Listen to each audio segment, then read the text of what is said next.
Hi friends, welcome to social team பாது channel. மரவள்ளிக்கிழங்கு, ஆள்வள்ளிக்கிழங்குன்னு சொல்லுவாங்க. எங்கள் ஷாம்க்கு இது சிப்ஸ் ரொம்ப பிடிக்கும். ஆனால் இன்றைக்கி நான் வந்து நைட் டிஃபனுக்கு தான் இதை நான் எடுத்திருக்கேன். இதை நம்ம இந்த ஸ்கின்னெல்லாம் நான் வாஷ் பண்ணிவிட்டேன். திருப்பி ஒரு தடவை நல்லா வாஷ் பண்ணிடலாம்.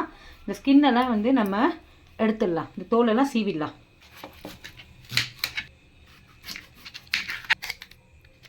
ஃப்ரெண்ட்ஸ், தோலை நல்லா நான் வந்து சீவிட்டேன்.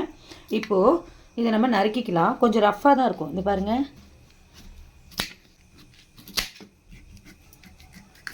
ஃப்ரெண்ட்ஸ், நான் மரவள்ளிக்கிழங்க இந்த மாதிரி நான் வெட்டி வச்சுருக்கேன். அதை மிக்சியில் போட்டுக்கலாம். இதில் வந்து ஒரு குட்டி டம்ளர், டீ டம்ளர், அதில் நான் ஒரு 1/4 கப்பு ரவை சேர்த்துக்கிறேன். ஒரு 1/2 கப்பு நமக்கு இனிப்புக்கு ஏற்ற மாதிரி நான் வெல்லம் சேர்த்துக்கிறேன். நாட்டு சக்கரை போட்டிங்கன்னா இன்னும் டேஸ்ட் நல்லாயிருக்கும். நான் வெல்லம் சேர்த்துக்கிறேன். ஃப்ரெண்ட்ஸ், இது பாருங்கள், இந்த மாதிரி அரைச்சிக்கலாம். லைட்டாக தண்ணி தெளித்தேன் நான் மசியணுன்றதுக்காக. ஆனால் அந்த மரவள்ளிக்கிழங்குலே வந்து பால் மாதிரி வரும். அதை வந்து நமக்கு ஈக்குவலைஸ் பண்ணிடும். பாத்திரத்தில் மாற்றிக்கலாம். ஃப்ரெண்ட்ஸ், ரவை எவ்வளோ போட்டோமோ அதே அளவு வந்து அரிசி மாவு போட்டுக்கலாம். கொஞ்சம் ஏலக்காய் பொடி போட்டுக்கலாம். ஃப்ரெண்ட்ஸ், தேங்காவை இந்த மாதிரி பொடியாக நறுக்கி போட்டுக்கோங்க. துருவி கூட போட்டுக்கலாம், உங்கள் இஷ்டம். நறுக்கி போட்டுக்கோங்க. ஒரு பிஞ்சு சால்ட்டு போட்டுக்கோங்க. ஒரு ஸ்பூன் நெய் விட்டுக்கோங்க. இதை கலந்துக்கலாம். Friends,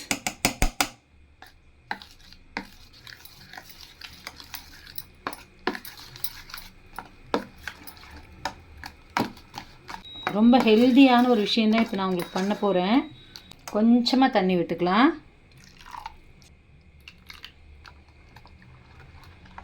super. இப்போயே இந்த ஏலக்காய், நெய், தேங்காய், வெல்லம், இந்த வாசனை கமகமன்னு வருது. இதில் விட்டு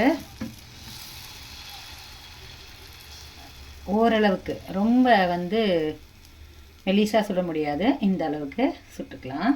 இதுக்கு நெய்யை கொஞ்சம் மேலட்டு அப்படி விட்டுக்கலாம். இல்லை எங்களுக்கு வந்து எண்ணெய் தான் அப்படின்னா நல்லெண்ணெய் எடுத்துக்கோங்க. அப்படி சுற்றி அப்படி விடுங்க.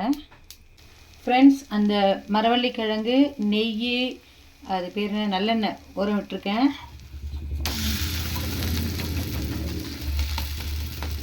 சிம்மில் பொறுமையாக வேக விடுங்க. ஃப்ரெண்ட்ஸ், வெல்லம் போட்டதுனால கொஞ்சம் திருப்பறதுக்கு நீங்கள் கொஞ்சம் முதல்ல சைட்லலாம் எடுத்து விட்டுட்டு நடுவில் கரண்டி விடுங்க. வழக்கமான தோசை மாதிரி விடாமல்.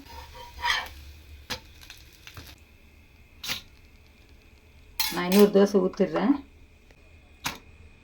சூப்பரான மரவள்ளிக்கிழங்கு இனிப்பு தோசை ரெடி. ரொம்ப ரொம்ப ரொம்ப ரொம்ப டேஸ்டான விஷயம் இது. பசங்களுக்கு ரொம்ப பிடிக்கும். பாருங்கள், ரொம்ப சாஃப்டாக இருக்குது.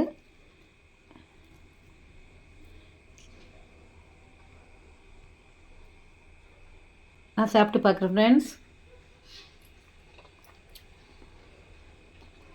சூப்பர். ஃப்ரெண்ட்ஸ், வித்தியாசமான டேஸ்ட்டில் ரொம்ப நல்லாயிருக்கு. கூட நாட்டு சர்க்கரையும் வச்சு சாப்பிட்டோன்னு வச்சுக்கோங்களேன், வேறு லெவலில் இருக்கும். நீங்களும் ட்ரை பண்ணுங்கள். ஃப்ரெண்ட்ஸ், பாய்.